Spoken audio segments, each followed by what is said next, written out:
The most dangerous manipulator in your life probably did not arrive looking dangerous. They arrived looking easy to trust.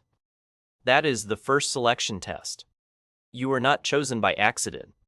You were read. Your kindness looked like access. Your patience looked like room to push. Your silence looked like safety for them. And your self-doubt looked like an unlocked door. You felt this before. Something in the exchange felt off, but nothing looked obvious enough to name. Here's what's really happening. Some people scan for emotional openings the way a thief checks windows. By the end, you'll spot what they notice first and how to close those openings early. Start with this. Anyone who rushes closeness is usually testing boundaries, not building trust. Manipulators rarely begin with force. They begin with observation, because the easiest target is not the weakest person in the room. It is the person whose needs are visible. Need for approval, fear of conflict, guilt, loneliness, grief, ambition, confusion, and empathy all leave patterns. A skilled manipulator watches those patterns before making a move. They are looking for response speed. Do you answer instantly, explain yourself quickly, and soften your own position before anyone even challenges it? That tells them pressure works on you. When someone hints disappointment and you rush to repair it, they learn guilt is an effective lever. When someone goes cold and you panic, they learn distance controls your behavior. When someone praises you early and you bloom under it, they learn flattery can steer you. Watch for this. The first target test is often small enough to look harmless. A late reply. A vague request. A tiny broken promise. A joke at your expense. A favor asked too soon. None of these moves are random. They are not trying to get everything immediately. They are checking how much discomfort you will absorb to keep peace. If you absorb a little, they often try more. If you absorb a lot, they stop searching and settle in.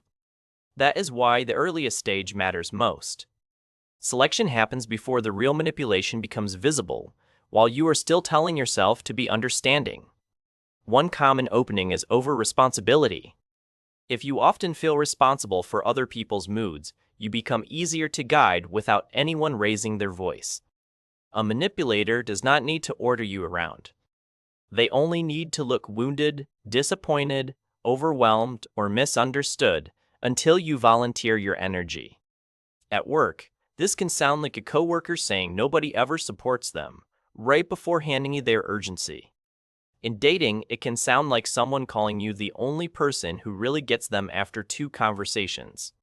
At home, it can look like a relative sighing heavily until you ask what you did wrong. Here's the sharper truth. Many targets are chosen because they are conscientious, not because they are foolish. Reliable people often attract unreliable people. Empathetic people often attract people who know empathy can be used as an entry point. The problem is not your care. The problem is care without filters, care without pacing, and care offered before trust has been earned. So, here's how you take your power back.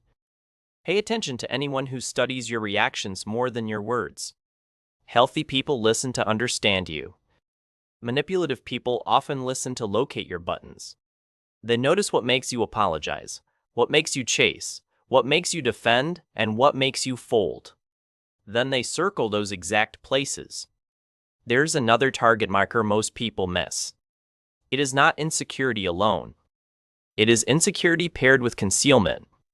If you are desperate to look unbothered, strong, agreeable, easygoing, or endlessly capable, you become easier to pressure. Why? Because the manipulator senses what image you are protecting, then threatens that image without saying it directly. If you need to be seen as kind, they imply you are cold. If you need to be seen as calm, they provoke you until you abandon your own standard. If you need to be seen as competent, they create confusion and make you overperform. Their power comes from making you prove what should never need proving. This is where many smart people get caught. They do not lose to the manipulator's intelligence. They lose to their own compulsion to clear up false impressions. The more you rush to explain yourself, the more information you reveal. And information is fuel.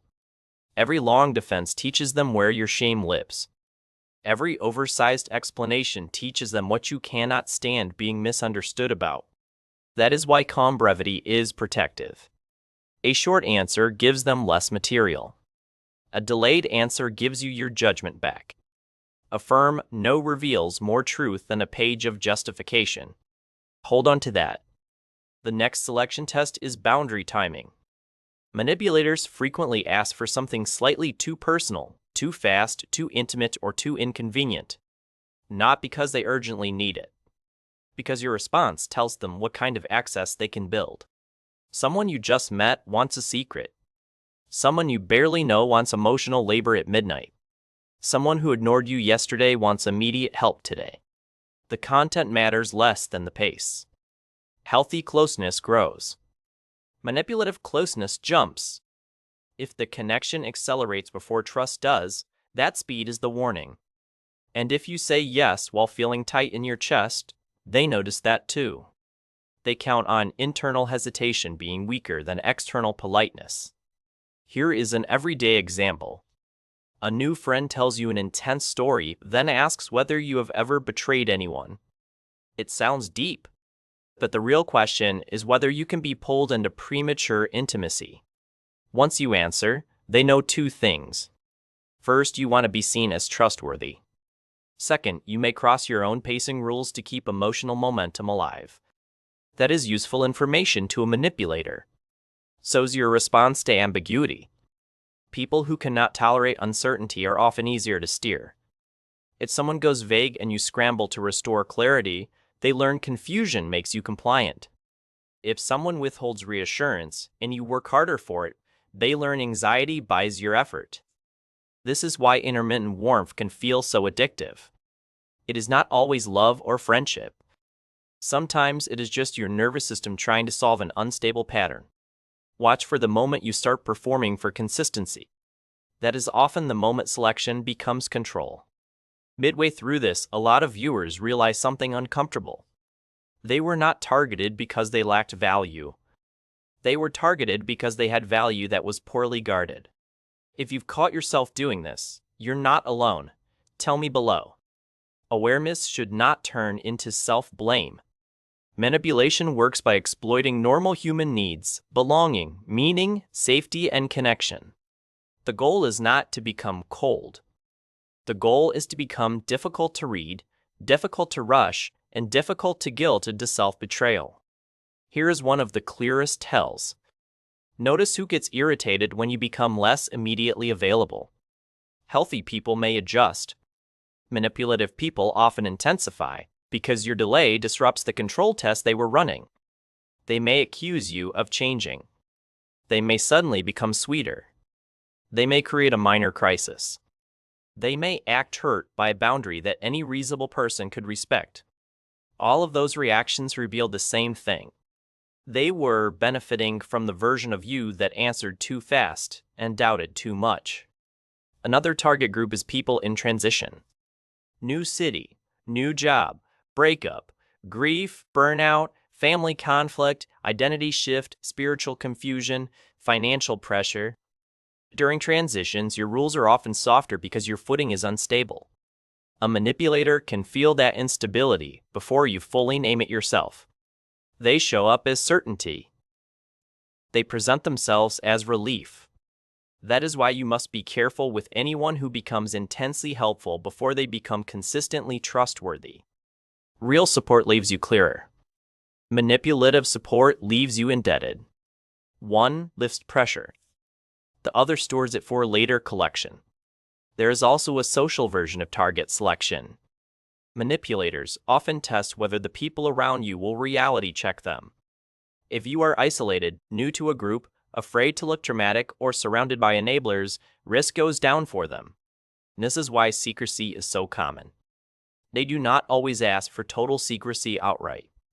Sometimes they just make openness feel disloyal. They frame your outside perspective as betrayal. They act uniquely wounded when you compare notes with other people. That reaction matters. Anyone threatened by your access to perspective is telling you perspective would weaken their position. Here's what's really happening.